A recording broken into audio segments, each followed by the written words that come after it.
অসম গণ পৰিষদ দল যেতিয়া জন্ম হৈছিলে তেতিয়া 855 জন শহীদৰ তেজৰ বিনিময়ত জন্ম হৈছিলে। আজি আপোনালোকে চাওক অসম গণ পৰিষদ এই 85 চনৰ অসম গণ পৰিষদ আজি অসম গণ পৰিষদ হিচাপে নাই। আজি অসম গণ পৰিষদ দলৰ কাৰণে বিশেষকৈ বৰাকৰ ভিতৰত আলগাপুৰ সমষ্টি বুলি ক'লে গোটেই আসামৰ ৰাইজে জানে যে আলগাপুৰ সমষ্টিত অসম গণ পৰিষদৰ এটা ডাঙৰ বেটি আছিলে। মই মাননীয় অতুল বৰা মহাশয়ৰ সভাপতি থকাৰ টাইমত মই অসম গণ পৰিষদ দলৰ জিলা সভাপতিৰ দায়িত্ব দিছিলে। হাইলাকান্দিৰ জিলা সভাপতিৰ দায়িত্ব দিছিলে, চেন্ট্ৰেল কমিটিৰ অৰ্গেনাইজ সেক্ৰেটাৰীৰ দায়িত্ব দিছিলে। মই জিলা সভাপতি থাকোঁতে অসম গণ পৰিষদ দলৰ মাননীয় সভাপতি অতুল বৰা মহাশয়, মাননীয় কাৰ্যকাৰী সভাপতি কেশৱ মহন্ত ডাঙৰীয়া 21 আগতে আলগাপুৰ আহিছিলে আৰু এটা ডাঙৰ মিটিং হৈছিলে ইয়াত আলগাপুৰ। আৰু এই মিটিঙৰ ৰাইজৰ উৎসাহ দেখি তেওঁ ইয়াত 21 বিধানসভা খেলিবলৈ টিকেট ডিক্লেয়াৰ কৰিছিলে মোৰ নামত। যেতিয়া বিজেপিৰ লগত এলায়েন্স ঘোষণা হ'ল তেতিয়া সিট শ্বেয়াৰিঙত আলগাপুৰৰ সিটটো আছিলে। অসম গণ পৰিষদ দলে একেলা আলগাপুৰ সমষ্টিত প্ৰতিদ্বন্দ্বিতা কৰিব আৰু এই প্ৰতিদ্বন্দ্বিতা কৰিব সমষ্টিত ডিক্লেয়াৰ হোৱাৰ পিছত তেতিয়া অসম গণ পৰিষদ দলৰ অতুল বৰা মহাশয়ৰ এজেণ্ট হিচাপে কাম কৰি আছে দলৰ সহসভাপতি তেতিয়া আছিলে সুনীল ডেকা মহাশয়। তেওঁ মোৰ পালৰ পৰা উৎকোচ লৈছিলে, তেওঁৰ মিছেছৰ একাউণ্টত ডাঙৰ এটা উৎকোচ লৈছিলে। ইয়াত বিজেপিৰ টিকেট নিদিয়া হ'ব বুলি ডাইৰেক্ট অসম গণ পৰিষদ দলে ইয়াত খেলিব। তেওঁ তেওঁৰ মিছেছৰ একাউণ্টত টকাটো লৈছিলে। তাৰ পিছত যেতিয়া বিজেপিৰ মোৰ টিকেট ডিক্লেয়াৰ হোৱাৰ 2 দিন পাছত বিজেপিয়ে টিকেট ডিক্লেয়াৰ কৰিলে মুন স্বৰ্ণকাৰ নামৰ এজন লেডিক। তেতিয়া মই মানা কৰিলোঁ, মই ইলেকশ্যন নেখেলোঁ। মোৰ পইচাটো ৰিটাৰ্ণ দিয়াৰ কাৰণে মই সুনীল ডেকাক বাৰ মই ক'লোঁ। কিমান ধন দিছিলে আপুনি? কিন্তু লাষ্টত মই ডাঙৰ এটা ধন দিছিলোঁ, মই তেওঁৰ মিছেছৰ একাউণ্টত দিছোঁ।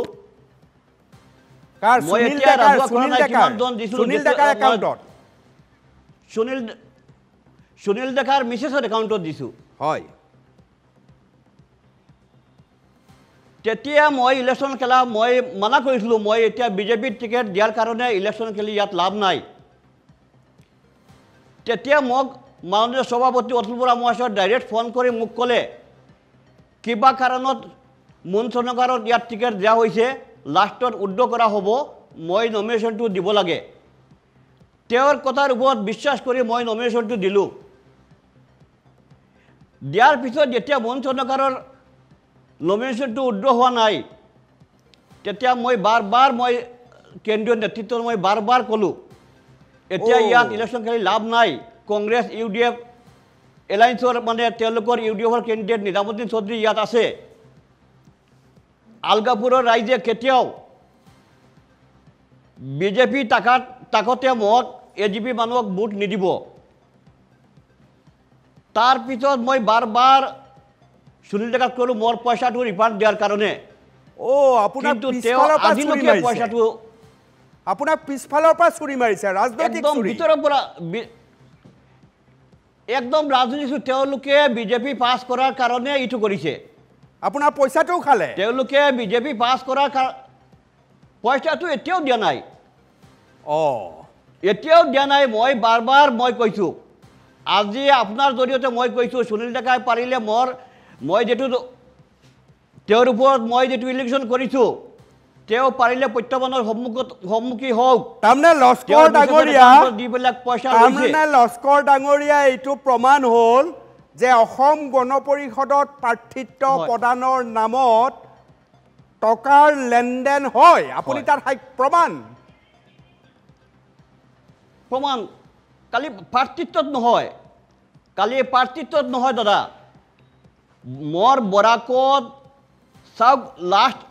কেন্দ্ৰীয় অধিৱেশন হোৱাৰ প্ৰায় 1.5 বছৰ হৈ গ'ল কেন্দ্ৰীয় অধিৱেশন যিটো হৈছে লাষ্ট দলৰ সভাপতি কেন্দ্ৰীয় অধিৱেশনত অতুল বৰা মহাশয়ক ডিক্লেয়াৰ কৰিলে সবে সমৰ্থন কৰিলে কিন্তু আজিলৈকে বৰাকৰ 3খন জিলা আছে হাইলাকান্দি কৰিমগঞ্জ আৰু শিলচৰ আজিলৈকে তেওঁলোকে জিলা কমিটি ডিক্লেয়াৰ কৰিব পৰা নাই তেওঁলোকে আজিলৈকে বাৰ্গেনিং চলাই আছে কোনে কিমান টকা দিব জিলা সভাপতি হোৱাৰ কাৰণে কোনে কিমান টকা দিব আজিলৈকে তেওঁলোকে ঠিক কৰিব পৰা নাই বহুত লোকৰ কাহত আজিলৈকে বাৰ্গেনিং কৰি আছে আপুনি বৰাকত আপোনাৰ নিশ্চয় বৰাকত আপোনাৰ যে সাংবাদিক ভাই বন্ধু আছে আপুনি সুধিলে গম পাব আজিলৈকে তেওঁ জিলা কমিটিখন ডিক্লেয়াৰ কৰিব পৰা নাই তাৰমানে চান্দা নহলে এজিপিত কাম নাই বাৰ্গেনিং চলি আছে আজিলৈকে এতিয়া এজিপিত একো কাম নাই এজিপিৰ বৰাকত যিবিলাক সিনিয়ৰ মানুহ আছিলে আগৰ পৰা আজিলৈকে একো মানুহ নাই আপুনি শিলচৰ জিলা কমিটি যিটো আছিলে আগতে আপুনি চাওক কৰিমগঞ্জত আপুনি যিবিলাক মানুহ আজি এজিপিত আহিছে আপুনি চাব আৰু হাইলাকান্দিতো নাই হাইলাকান্দিতো এজিপিৰ মানুহ নাই তেওঁলোকে মই ষ্টেটমেণ্ট দিয়াৰ পিছত এটা দলাল আছিলে ইয়াত হাইলাকান্দিত তেওঁলোকৰ 21ত তেওঁ ইউডিএফত জইন কৰিছিলে মোৰ তাতে ভিডিঅ' ফুটেজ আছে মোৰ তাতে ফটো আছে ইউডিএফত জইন কৰিছিলে এই ইউডিএফৰ মানুহজন আনি তেওঁলোকে মোৰ এগেইনষ্টত তেওঁ এটা ষ্টেটমেণ্ট দিছে দেন মই কিবা দলে ছাছপেণ্ড কৰিব এই কাৰণে মই দল ত্যাগ কৰিছোঁ মই কালি দল ত্যাগ কৰি নাই দাদা আলগাপুৰ 50,000ৰ ওপৰত প্ৰাথমিক সদস্য পদ আছে আলগাপুৰ একেলগে ডাঙৰ মিটিং কৰি একদম হাত উঠাই আসামত এটা নদীত থাকিব হাত উঠাই এজিপি দল ত্যাগ কৰিব আলগাপুৰৰ ৰাইজে ক'ত যাব ভিতৰত একমাত্ৰ আলগাপুৰো আছিলে এতিয়াও ঠিক কৰা নাই সেই মিটিঙত ঠিক হ'ব ক'ত যাম কিন্তু 50,000 এই অনুগামী আপুনি লগত ঠিক লৈ যাব হ'ব ক'ত লৈ যাম মিটিঙত আপুনি প্ৰমাণ পাব আপুনি আলগাপুৰ যিটো ডাঙৰ মিটিং হ'ব মিটিঙত প্ৰমাণ পাব কিমান মানুহ একদম এজিপিৰ মেম্বাৰশ্বিপ হাতত লৈ এজিপি ত্যাগ কৰিব এজিপিৰ মেম্বাৰশ্বিপ হাতত লৈ এজিপি ত্যাগ কৰিব আজিকালি এজিপি দল বুলি বৰাকততো একো নাই আৰু এইটো নিশ্চিন্ন হৈ যাব আপুনি পইচাটো বিচাৰি থকাৰ কাৰণে আপোনাৰ ফোন নুঠোৱা হ'ল নেকি কোনো মই বাৰ ফোন কৰিলোঁ সুনীল ডেকা মোৰ ফোনটো ৰিচিভ কৰা নাই ফোনটো ৰিচিভ কৰা নাই মই বাৰ ফোন কৰিলোঁ মই ৰিজাইন দেৱাৰ আগতে মই ফোন কৰিছিলোঁ তেতিয়াও তেওঁ ফোন ৰিচিভ কৰা নাই লাষ্ট কৰিমগঞ্জ লোক পাৰ্লামেণ্ট ইলেকশ্যনত সুনীল ডেকা আহিছিলে কৰিমগঞ্জৰ দায়িত্বত আছিলে সুনীল ডেকা মহাশয় ইয়াত আহি তেওঁ ক'লে আপোনাৰ পইচাটো কেইবা লাখ বুলি ধৰি ল'ব পাৰোঁ নে কোটিত ধৰিম হয় দাদা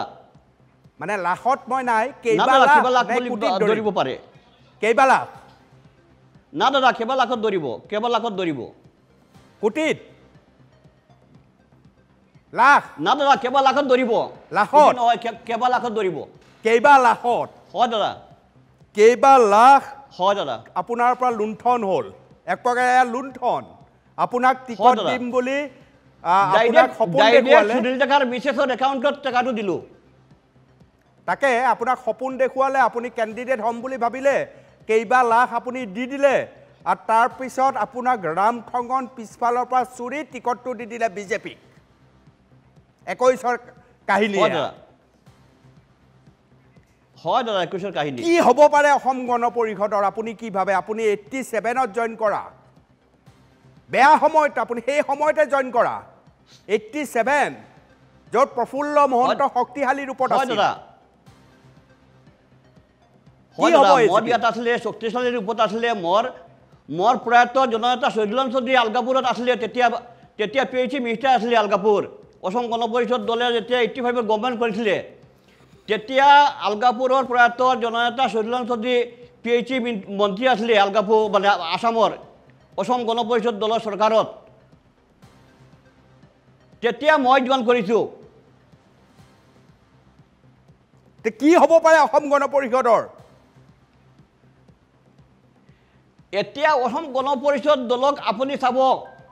ষ্টেট লেভেলে আপুনি চাব মোৰ প্ৰতিষ্ঠাপক সভাপতি আজি লোকে নাই বৃন্দাবন গোস্বামী নাই আজি সিনিয়ৰ অতুল বৰা মহাশয় তেওঁ বিজেপিত গৈ আজি দিছপুৰৰ এমএলএ আছে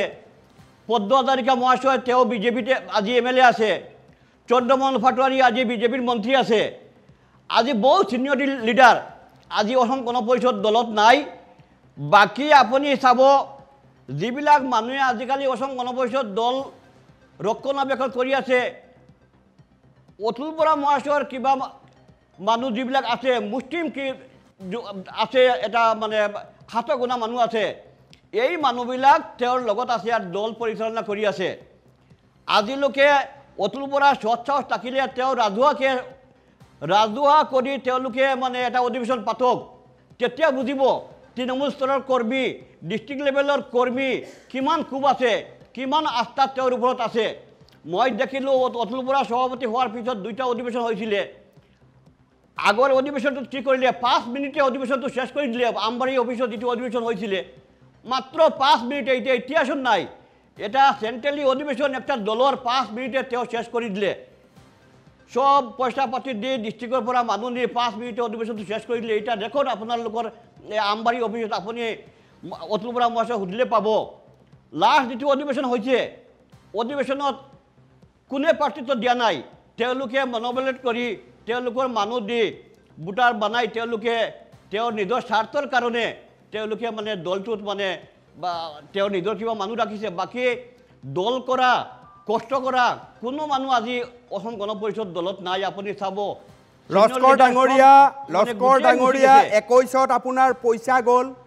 প্ৰাৰ্থিত্ব গ'ল আপুনি একো নাপালে আৰু তাহানিতে বিজেপিয়ে কৈছে যে আমবাৰী বিবাহ ভৱনত পৰিণত হ'ব এটা সময়ত সেয়াই হ'বলৈ গৈ আছে নেকি হয় দাদা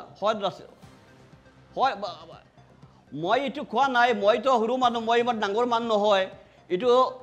মাননীয় CM মহোদয়ে কৈছিলে আমবাৰী অফিচটো এতিয়া বিবাহ ভৱন হ'ব হয়তো